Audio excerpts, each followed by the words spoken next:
Hello everyone, आज की video में हम आपसे बात करने वाले हैं आईटीआर फॉर्म 1 के बारे में। आईटीआर फॉर्म्स जो होते हैं वो एक रिटर्न फाइलिंग फॉर्म होते हैं जिनको यूज करके हम अपना इनकम टैक्स का रिटर्न फाइल करते हैं। There are 7 type of ITR forms. कौन सा फॉर्म किसको सिलेक्ट करना है अपनी रिटर्न फाइलिंग के लिए वो डिपेंड करता है कि आपका सोर्स ऑफ इनकम क्या है। जैसे कि अगर हम इनकम टैक्स की बात करें then there are 5 heads of income. आपका सैलरी होता है, बिजनेस प्रोफेशन होता है, ठीक है, कैपिटल गेन होता है, उसमें अदर सोर्स इनकम होता है। तो आपका किस सोर्स से आपको इनकम हो रही है उसके अकॉर्डिंग डिसाइड किया जाता है कि कौन सा आईटीआर फॉर्म आप यूज करेंगे सो दैट आप अपना इनकम टैक्स रिटर्न जो है फाइल कर सकें। आज इस वीडियो में मैं आपसे बात करूंगी कि फॉर्म आईटीआर 1 आप कब यूज करेंगे इनकम टैक्स रिटर्न फाइल करने के लिए। सो आइए वीडियो को स्टार्ट करते हैं। फॉर्म जो आईटीआर 1 होता है वो उसको हम सहज फॉर्म भी कहते हैं, ठीक है। ये 3-4 पेजेस का फॉर्म होता है, बहुत ही सिंपल फॉर्म होता है, सबसे छोटा इनकम टैक्स का फॉर्म आईटीआर 1 का माना जाता है। तो आईटीआर 1 फॉर्म कौन कौन भर सकता है, कौन कौन एलिजिबल है इसके लिए। असेसमेंट ईयर 2023-24 की हम बात करेंगे क्योंकि अब जो रिटर्न्स हमारी फाइल होंगी वो असेसमेंट ईयर 2023-24 की ही फाइल होंगी। सो मैं आपको कंडीशंस बता देती हूँ कि कौन कौन आईटीआर 1 को यूज करके अपना इनकम टैक्स का रिटर्न फाइल कर सकता है।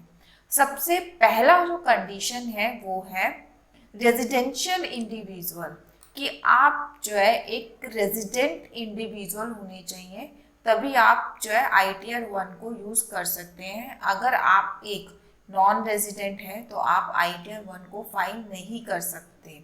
यानी कि इंडिया से बाहर अगर आपकी कोई भी इनकम है, ठीक है, तो आप आईटीआर 1 को यूज करके रिटर्न को फाइल नहीं कर सकते as a non resident.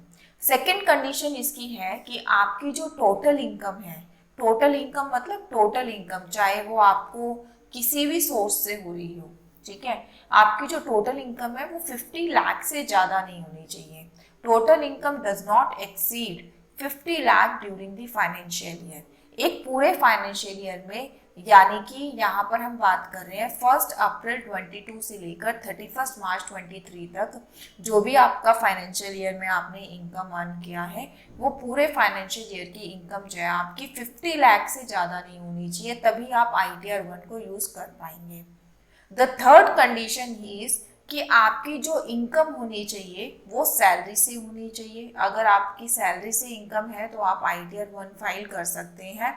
Number of form 16 कितने भी हो सकते हैं, चाहे आपने एक एम्प्लॉयर चेंज किया है ड्यूरिंग द ईयर या फिर आपने अपनी 2-3 जॉब चेंज कर ली है, उसका क्राइटेरिया कोई सेट नहीं है, बस आपका सैलरी से इनकम है तो आप आईटीआर 1 को फाइल कर सकते हैं।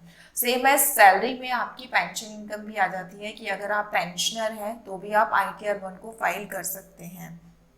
इसके अलावा मान लो सैलरी इनकम के अलावा आपकी जो है हाउस प्रॉपर्टी से भी इनकम होती है, ठीक है, आपको कोई रेंटल इनकम आ रही है तो भी आप जो है आईटीआर 1 का यूज कर सकते हैं। बट यहाँ पे जो है एक कंडीशन दी गई है कि आपकी जो हाउस प्रॉपर्टी से इनकम आ रही है, आप सिर्फ एक ही हाउस प्रॉपर्टी की इनकम जो है आईटीआर 1 में दिखा सकते हैं। अगर आपके पास मोर देन 1 हाउस प्रॉपर्टी है जिसको आप डिस्क्लोज करना चाहते हो either in terms of income, या समटाइम्स होता है कि हमने जो है लोन लिया होता है प्रॉपर्टी पे, तो प्रॉपर्टी के लोन पर जो हम इंटरेस्ट पे कर रहे हैं उसकी रिबेट को क्लेम करने के लिए भी हम जो है रिटर्न में उसको फीड करते हैं। और आपकी दोनों प्रॉपर्टीज अलग है, रेंटल इनकम वाली अलग है और जिसके ऊपर लोन चल रहा है वो प्रॉपर्टी अलग है, आपकी रेजिडेंशियल प्रॉपर्टी अलग है।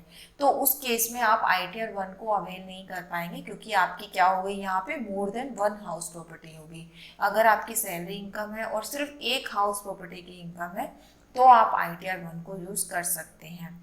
इसके अलावा अगर आपकी कोई फैमिली पेंशन है, ठीक है, तो भी आप आईटीआर 1 को यूज कर सकते हैं। अगर आपकी एग्रीकल्चर इनकम है तो भी आप आईटीआर 1 को यूज कर सकते हैं, बट इसमें एक लिमिट सेट की गई है कि आपकी जो एग्रीकल्चर इनकम है वो 5000 से अबव नहीं होनी चाहिए। 5000 से अबव अगर आपकी एग्रीकल्चर इनकम है तो आप ITR 1 को सिलेक्ट नहीं कर पाएंगे। जो अदर ITRs है लाइक ITR 2, ITR 3, फिर आपको वो सिलेक्ट करके अपने इनकम टैक्स की रिटर्न को फाइल करना होगा। अदर देन दिस, अगर आपकी कोई और सोर्स से, अदर सोर्स से अगर आपकी इनकम है, जैसे कि आपको सेविंग बैंक पे इंटरेस्ट आ रहा है, ठीक है, डिपॉजिट आपने कोई फिक्स डिपॉजिट कराई है, या आपका कोई पोस्ट ऑफिस में डिपॉजिट चल रहा है, या कोई कोऑपरेटिव सोसाइटी में आपका कोई डिपॉजिट चल रहा है जिससे के ऊपर आपको इंटरेस्ट का इनकम हो रहा है, तो भी आप ITR 1 को सिलेक्ट कर सकते हैं। देन अगर आपको कोई इनकम टैक्स का रिफंड आया है, तो सबको पता है इनकम टैक्स का रिफंड जब आता है तो वो विद इंटरेस्ट आता है, तो उसके ऊपर जो इंटरेस्ट का कंपोनेंट आपको मिलता है वो आपका जो है टैक्सेबल होता है, तो उसको भी आप ITR 1 फाइल करके अपने इनकम को, इंटरेस्ट की इनकम को टैक्स के लिए दे सकते हैं। Then interest received on enhanced compensation, ठीक है, अगर आपको कंपनसेशन कोई मिला है उसके ऊपर आपको इंटरेस्ट मिलता है तो भी आप ITR 1 को सिलेक्ट कर सकते हैं, या फिर कोई भी एनी अदर इंटरेस्ट इनकम, तो आप ITR 1 का सिलेक्शन कर सकते हैं। सो अगर मैं इन शॉर्ट अगर आपको बोलूँ कि अगर आपकी सैलरी इनकम है, हाउस प्रॉपर्टी की इनकम है, only one house property must be there, ठीक है, हाउस प्रॉपर्टी से इनकम ना हो कि अगर आप सिर्फ जो है अपना रेजिडेंशियल आपका हाउस है तो उसके ऊपर आप अपना इंटरेस्ट क्लेम करना पड़ जाते हो होम लोन का, तो वो भी इसमें कवर है, ठीक है, आप ITR 1 फाइल कर सकते हैं। आपको फैमिली पेंशन आती है, आपकी पेंशन इनकम है, इंटरेस्ट इनकम है, तो आप इन सब चीज़ों के लिए ITR 1 को फाइल कर सकते हैं। एक इसमें एक्सेप्शनल सिचुएशन और है कि समटाइम्स होता है कि मेरी इनकम में मेरा माइनर चाइल्ड है, ठीक है, उसके नाम पर भी कोई इनकम आ रही है, तो वो भी मेरी इनकम में जो है क्लब हो जाती है, तो उस केस में भी आप ITR 1 फाइल कर सकते हैं। बट द थिंग इज कि जो चाइल्ड की इनकम आ रही है वो भी इन्हीं सोर्स से आनी चाहिए जो मैंने अभी आपसे डिस्कस की है। मैं एक एग्जांपल देके आपको बताती हूँ। समटाइम्स क्या होता है, पेरेंट अपने चाइल्ड के नाम पर फिक्स डिपॉजिट कराते हैं, या कहीं पे भी आप पैसा जो है डिपॉजिट कराते हैं चाइल्ड के नाम पे, तो उस पर जो इंटरेस्ट अर्न होता है वो, बट ऑब्वियस सी बात है चाइल्ड आपका माइनर है तो आप उसकी तो इनकम टैक्स की रिटर्न फाइल करेंगे नहीं, तो उसके ऊपर जो इंटरेस्ट अर्न होता है वो पेरेंट को अपनी ही इनकम टैक्स की रिटर्न में जो है क्लब करके दिखाना होता है, तो उस केस में आप ITR 1 को फाइल कर सकते हैं। और स्पाउस की आपकी अगर इनकम है तो कुछ कंडीशंस ऐसी होती हैं, वो भी मतलब सेकंड स्पाउस की इनकम में ऐड होती हैं, तो उस केस में भी आप ITR 1 को फाइल कर सकते हैं। बट द थिंग इज कि जो भी आप इनकम क्लब कर रहे हो, whether it is related to spouse और it's related to your child, तो जो नेचर ऑफ आपका इनकम होना चाहिए वो सेम सोर्स से होना चाहिए जो हमने अभी डिस्कस किए हैं। और जो भी आपकी इनकम हो रही है, ओवरऑल जो लिमिट सेट की गई है वो 50 लाख की गई है। अगर आपकी इनकम 50 लाख से अबव है तो आप ITR 1 का सिलेक्शन नहीं कर सकते for the filing of your income tax return, ठीक है। Hope all of you are clear कि आप अपना जो इनकम टैक्स का रिटर्न है वो ITR 1 को यूज करके फाइल कर सकते हैं या नहीं कर सकते। अब मैं आपको एक एक्सेप्शनल लिस्ट भी आपको बता देती हूँ कि कौन कौन ऐसे हैं जो रिटर्न ITR 1 को यूज करके फाइल नहीं कर सकते, ठीक है। इसमें पहले आता है कि अगर आप नॉन रेजिडेंट हैं तो आप ITR 1 का यूज नहीं कर सकते। अगर आपकी 50 लाख से इनकम ज़्यादा है तो भी आप ITR 1 का यूज़ नहीं कर सकते। एग्रीकल्चर इनकम अगर आपकी 5000 से ज़्यादा है तो भी आप यूज़ नहीं कर सकते।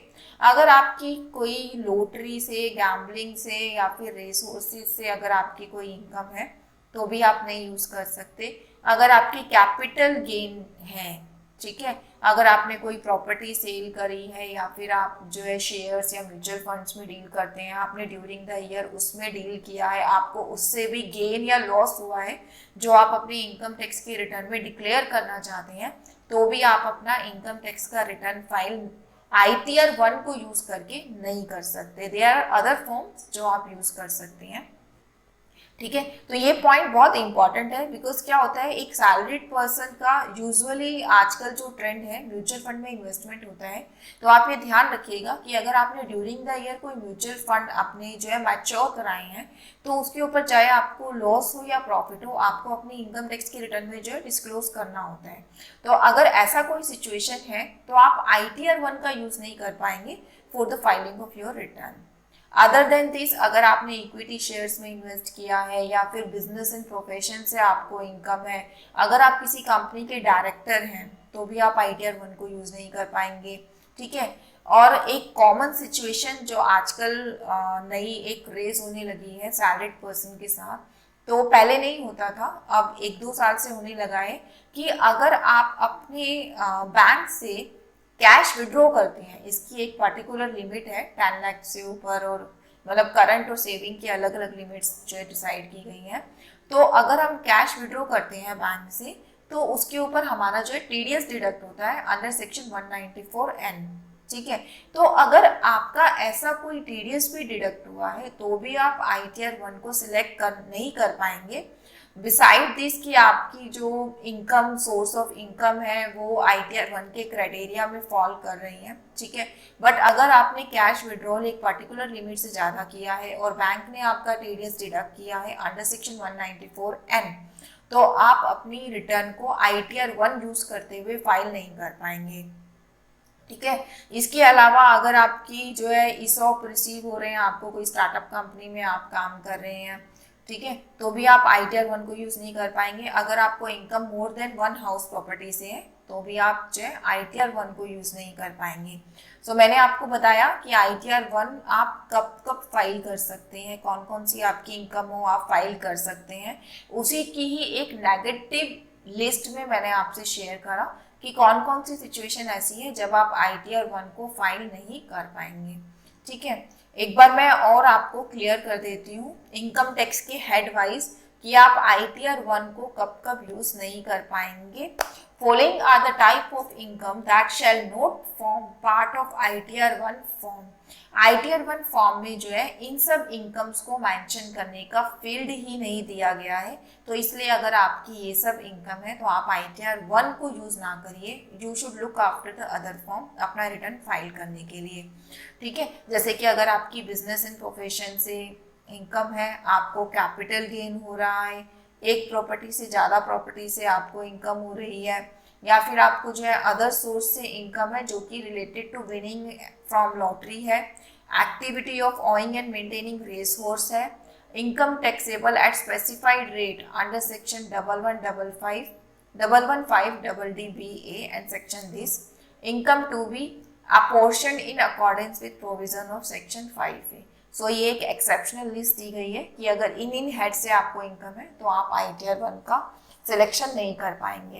Hope everyone should be clear कि आप अपना जब इनकम टैक्स का रिटर्न फाइल करने जा रहे हैं या फिर जब आप हमारे वेबिनार के लिए आ रहे हैं जो कि अभी ITR 1 के लिए है कि आप अपना रिटर्न ITR 1 को यूज़ करके फाइल कर लें, तो उससे पहले आप ये जरूर देख लीजिए कि अगर आप ITR 1 को यूज़ कर सकते हैं या नहीं कर सकते। थैंक यू सो मच मेरी वीडियो में बने रहने के लिए। अगर आपको और भी क्लैरिटी चाहिए तो आप जो है अपनी सोर्स ऑफ इनकम हमें बताकर जो है एक मेल डाल सकते हैं या फिर जो है मैसेज कर सकते हैं। विल रिस्पॉन्स और that also. Thank you so much.